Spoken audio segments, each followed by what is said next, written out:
Hey Max, I saw your request for some feedback on your picture that you took here on the picture channel. I'll just show guys that.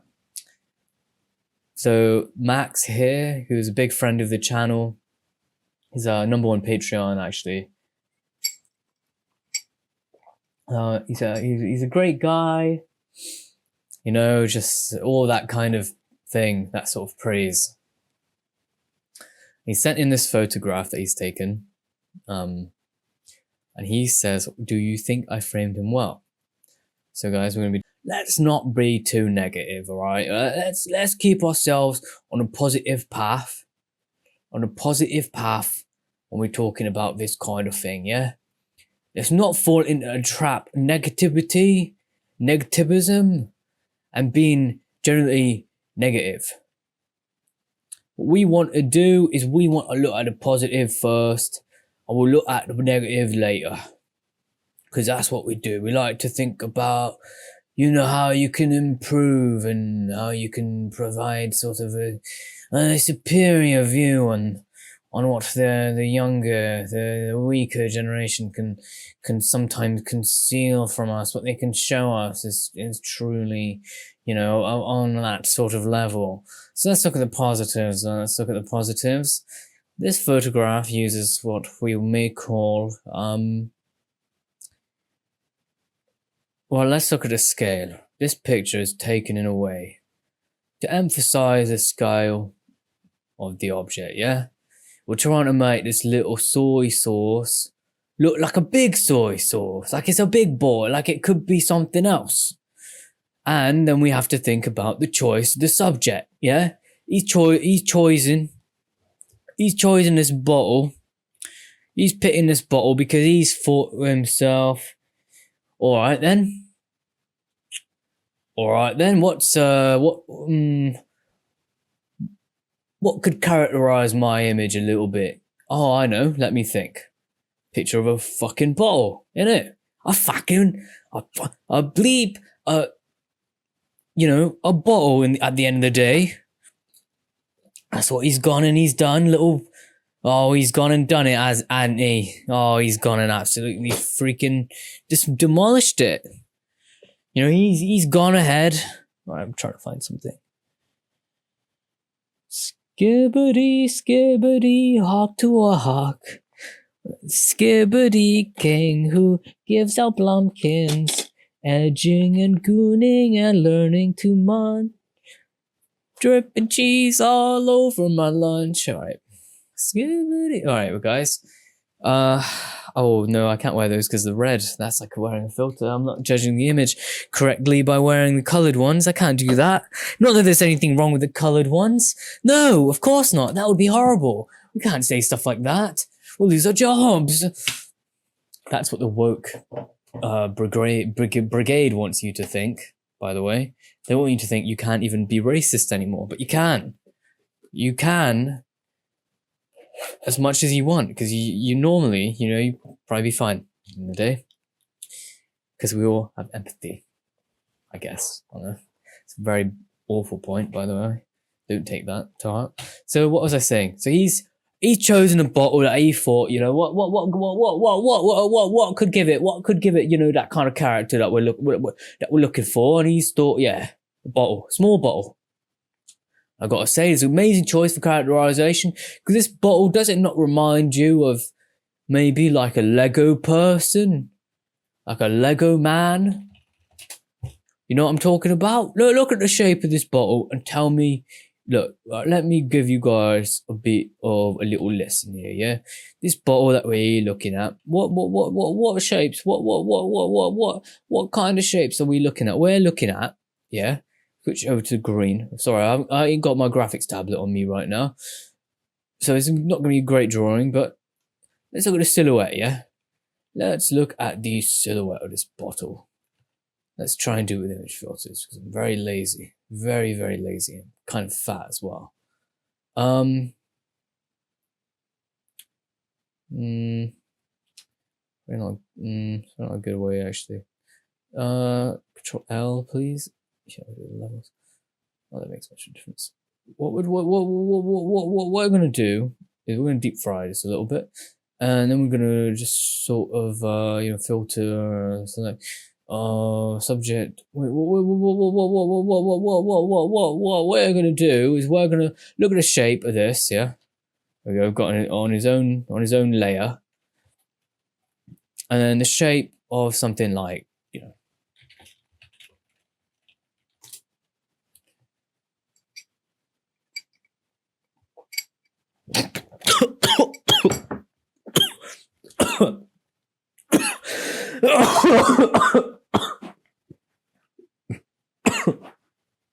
oh my god. Skibbity, hawk to a hawk. Sorry. Oh, the chungus outside is Rizzy. Okay. So, if I had to guess with my own two brains about the situation, I would have to say, this is just pure assumption, but it's this sort of bottle, yeah? Let's bring that out. Well, let's just make him roughly the same. And some people, the bright, keen-eyed viewers, the brighter ones of the bunch, they're gonna be thinking right now, "Oi, mate, you've absolutely fucking pogged out. You've absolutely bloody pogged it this time, mate." That's what they're thinking. Then the sort of slower ones that this lesson is for at the end of the day, those people, they gonna be thinking to themselves, "Where's he going with this? Where's he going with this?" But in a minute, your minds are absolutely about to be blown up to pieces. Like, you might not see it at this angle. I know the Lego man is not even particularly important in this situation. What I'm saying is that this could represent a human figure. And at this sort of focal length that he's choosing to keep pretty much the entire subject out of focus, yet so close to frame, it gives it this softer edge, which makes it look even more human because you can't quite make out the hard edges. It makes it give it a smooth appearance that a man or woman, perhaps, would have. Or anyone else, even. So, I'm just pulling one more image just for the, let's be honest, dumb fucking idiots who don't understand it. And what I'm going to do, here's one more picture. Got one more photo. And you know what? If that left and right don't prove it, nothing will. That left... oh my god.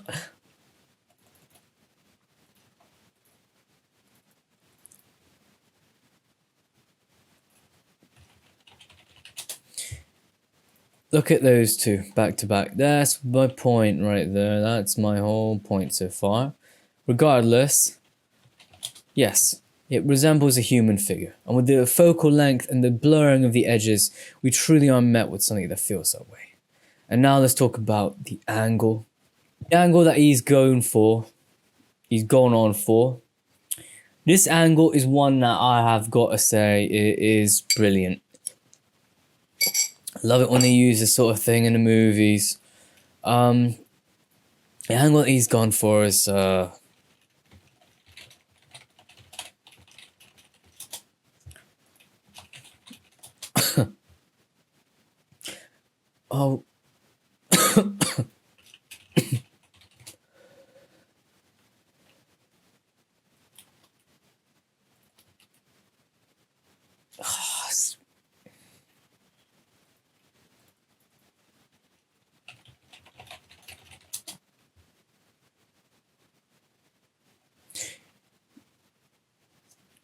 Whatever this kind of angle is called, I don't know. I'd call it a 3-point.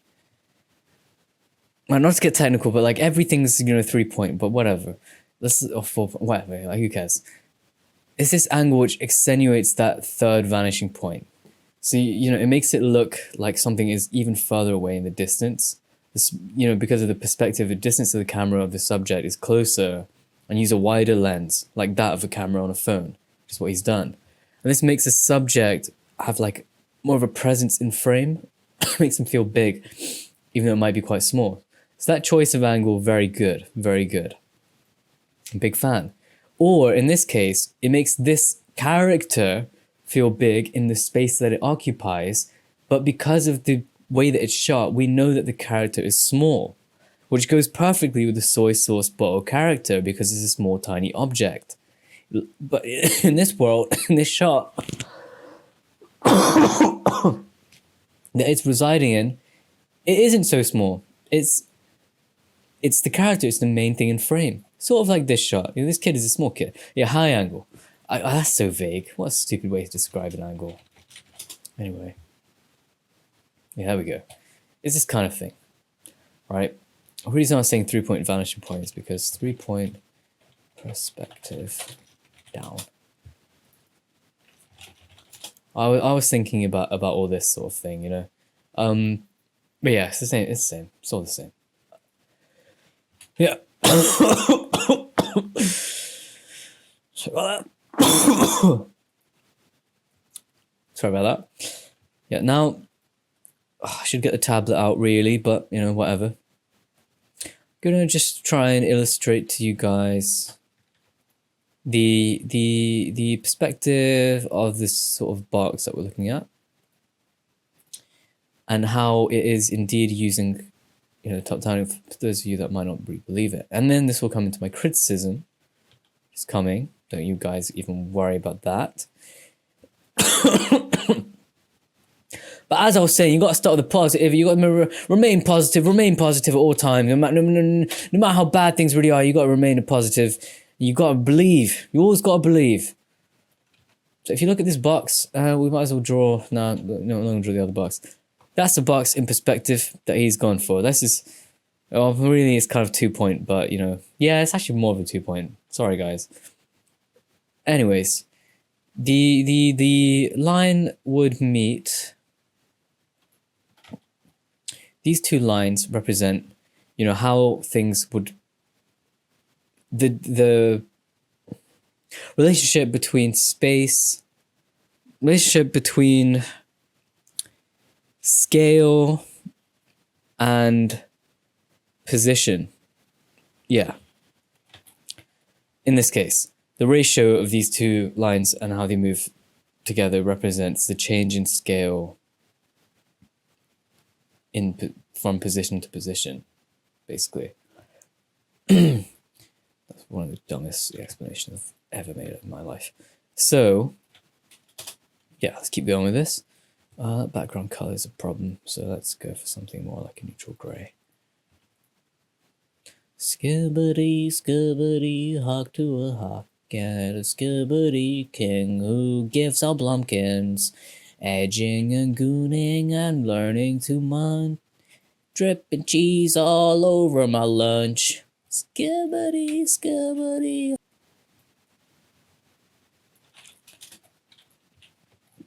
So, as you can see, this is our vanishing point down here. And that, to me, you know, the fact that it's so close, in fact, the vanishing point is actually in the frame. This just shows you how close we actually are to the subject and how extreme this angle actually is. He's done a great job at making this top of the bow. It almost looks like someone's face.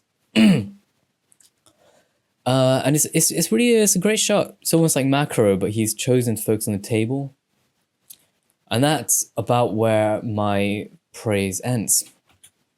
Now we're gonna get into the nitty gritty of what makes this rubbish. It's rubbish, Max. It's absolute trash, mate. You need to get a life. You're a fucking loser, man. You're a loser. You shouldn't be on the same earth as me, bro. You should be on Earth X, bro, because you sucks. With an X. Okay. Alright. All the hostility aside, let's get back into productivity. Let's sort of take a look at this as if we were really gonna rip into it and make something of it. Make something great of it. Let's just label this perspective is nice. Yeah? Really, it was a 1-point. It wasn't even really a 2-point. I don't know why I was saying 2-point. Well, I guess actually, you know what? The reason I was saying 2-point is because of these lines on the table. It's slight, but it's definitely there. I'm such a liar. But anyways, now we're going to really gonna rip into it, and we're really gonna absolutely break this one down, I think.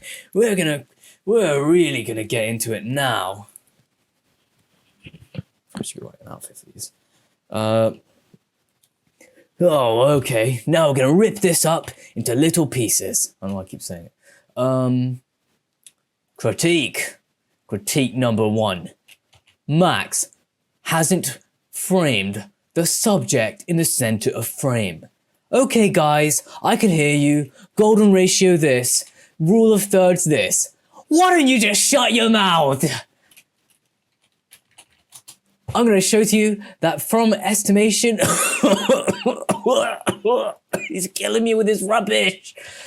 This probably does not fit the rule of thirds. Ratio doesn't really fit the aspect ratio. But we're not going to imagine cropping it, because then I'll talk about that later, so. We'll do something like this. We'll just scale it up. Does it kind of fit into the golden ratio when sort of scaled? No, not really. And some of you might be thinking, I was pretty close. No, that top bit should be there, really, because otherwise we're not even in the center line of the object.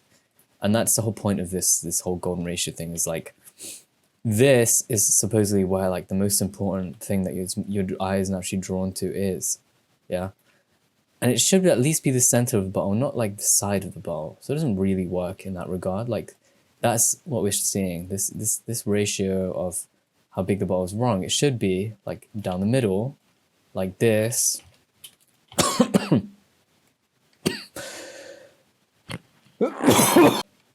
It would be put the golden ratio on it. Me personally, I don't really like that all that much. It just doesn't look right, actually. I think I've done that wrong, so I'm actually going to do it again. Sorry. Okay, golden ratio box. If we were just resizing and cropping it, go something like that. And then if you want the thing in the bottom, basically you would have had to take a much wider image for this to really work. It doesn't really work with your photo, sorry. I know at least, yeah. We'll go for something like that. Or like just have it be bigger. And have it go there. Basically what I'm saying is it doesn't really follow the rule, the golden ratio. I don't really think it needs to in this case, because I don't think that's the sort of image that this should be. You can say, oh, it's subjective. No, but for the sake of composition, I think you have two options. One is some kind of rule of thirds thing, right? And the other is what I would do in this case, which is a center. You put the image in the center of the image, like put the subject in the center. And yes, I realize that what you might be trying to do is capture this shadow. But I feel like the shadow is not anything near as important as just having your subject in the middle of your image. So in my opinion, the image should be this, but wider. So I mean, it's hard really to, I mean, even if it was just that, I mean, we're just gonna like really badly pull out the edges. But what I'm saying is, not centering your subject in this case, in my opinion, really like did not go well, because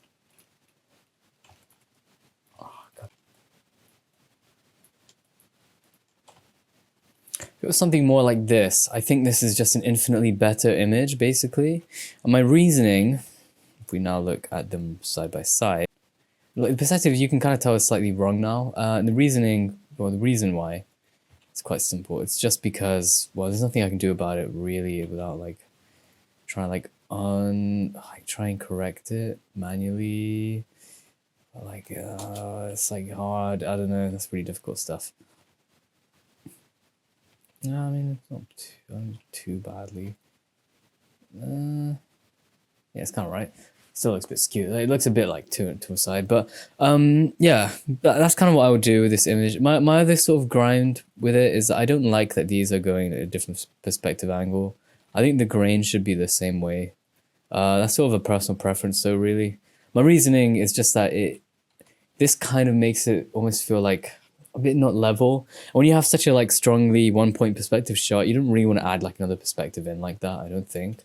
I think you generally would want to avoid that kind of thing. With that, the lighting and that sort of stuff. You said you want to know what I think about the composition. That's my opinion. Yeah. At the end of the day, this is absolutely rubbish. You are a disgrace. You are a disgusting failure, Max. You should never touch a camera again. All right. Thank you so much, Max, for sending that one in. And remember, never give up.